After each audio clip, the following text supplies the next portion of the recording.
Levítico capítulo 24, el Señor habla con Moisés y le dice que los hijos de Israel deben traer aceite puro de oliva para el alumbrado, para mantener las lámparas encendidas siempre. Entonces, lo que debe hacer Aarón es poner estas lámparas en el tabernáculo de reunión y deben mantenerse encendidas siempre porque era un estatuto perpetuo.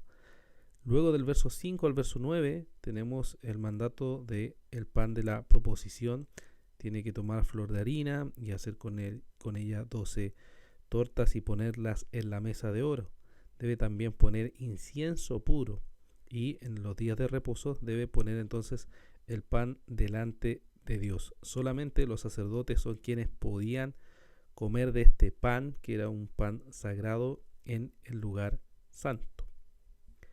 Luego del verso 10 al verso 23, que es la parte más extensa de este capítulo, vemos el caso de un hombre que blasfema contra el Señor. Este hombre, al blasfemar el nombre del Señor y al lanzar una maldición, lo llevan ante Moisés y lo ponen en la cárcel hasta que el Señor dé una respuesta a esto. Entonces el Señor responde y le habla a Moisés y le dice que saque del campamento a ese blasfemo, y entonces tiene que morir apedreado por haber blasfemado y haber maldecido contra el Señor. Luego, al final de este capítulo, está la ley de la restitución. Esto quiere decir que si alguien mataba a una persona, esta persona debía morir. Si alguien dañaba o hería a algún animal, entonces debía restituir ese animal. Si alguien le hacía daño a alguien, entonces tenía que pagar con ese daño de igual manera, como nos dice el verso 20, rotura por rotura, ojo por ojo, diente por diente, según el daño que causa otro, se da el daño que reciba. Este capítulo, hermanos, nos puede llevar a meditar en que ciertamente la luz debía mantenerse encendida de las lámparas, pero sabemos que en algún momento esas luces se iban a apagar, y así fue, se apagaron en algún momento. También sabemos que el pan sagrado que estaba ahí algún día se iba a acabar, y así fue, algún día se acabó.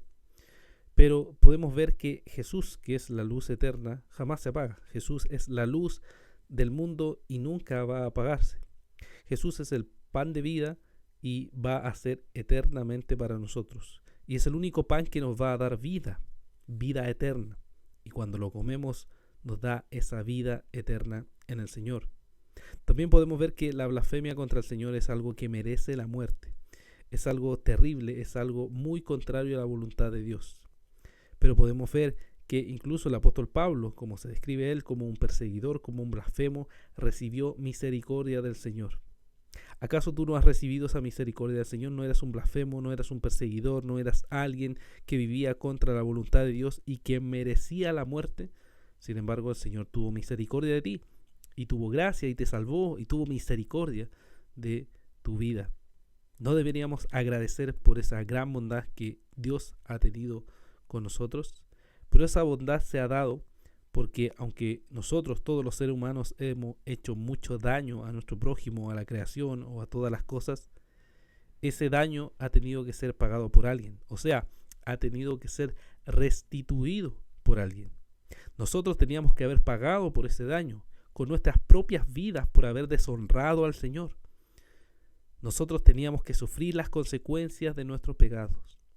Sin embargo, Jesús vino y pagó por eso. Él pagó con su propia vida para darnos salvación. Él recibió el juicio, el castigo que nosotros merecíamos para darnos vida eterna. Y ahora tenemos esperanza y confianza en Él por lo que Cristo ha hecho por nosotros.